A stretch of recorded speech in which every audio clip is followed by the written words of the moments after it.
Okay, so moving on to the last couple of straight stitch techniques. So this is padded satin stitch. Now you start like you normally would with a satin stitch by going around your shape with a line stitch. So I'm using split stitch here. You could use stem or just a back stitch, and then you fill in the inside of your shape with whatever kind of stitch you like. It's not going to be seen, so it doesn't matter, but what you're doing is you're padding behind the stitches so that there's no kind of dropping of the stitch. So I'll just do a couple of cross stitches.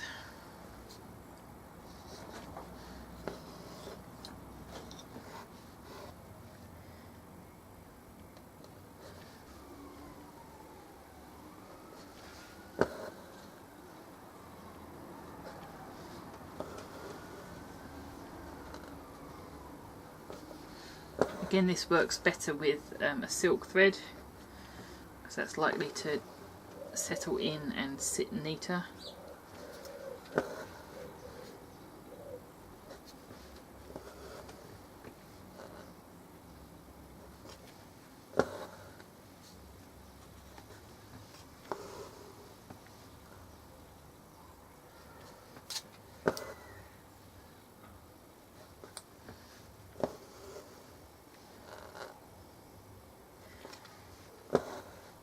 So just continue on until your entire shape is covered, and it creates kind of a... So our last stitch is trailing, which is a satin stitch variation. Now you're not putting any lines on as support here, you're just laying down some thread. Use whatever thread you've got handy. You can use kind of a thicker cord if you want to, just lay it down generally where you want it and capture an end with a stitch as tight as you want the stitch in. This is going to create a kind of very 3D, very thick border, or a thick line. So this is good for ribbons and text. So it's somewhat like couching, which we will get to later on.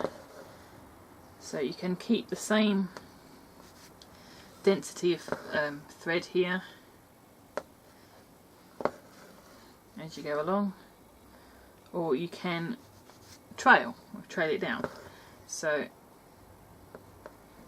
that means you can come in with a needle and pull down a couple of threads. So just grab one at random, one or two.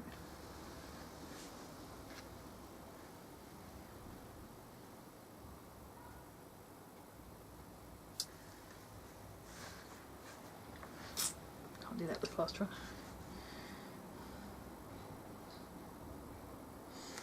So if you sew into the line of stitching here so it's hidden, and off to the side, and then continue on sewing down as tight as you can get it, so that way you can actually see the effect of the trailing happening as you go.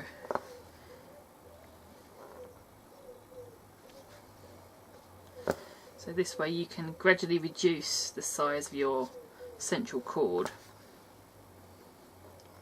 or you can gradually increase it by adding more threads as you go.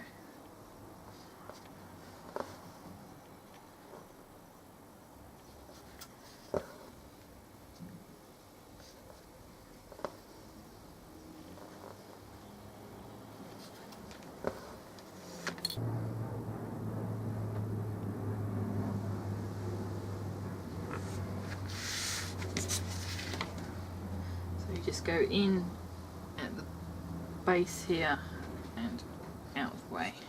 You can just pull them out the back and then get rid, but I think to show how it's decreasing, I think that way is better, and having them there so that you can put them back in if you want to at any point.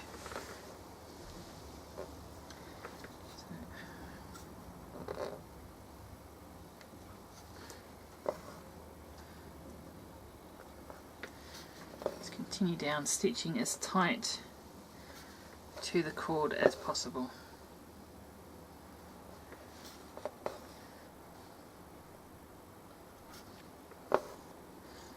And if you want, you can do all of the reducing or increasing and stitch it quite open so you've got gaps, and then come back and tidy it up later on once you've done all the fiddly bits. So I'm not sure how that's come out on camera.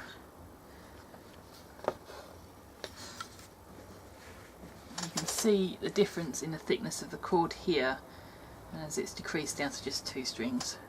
So that is the last of the straight stitching section. That is trailing.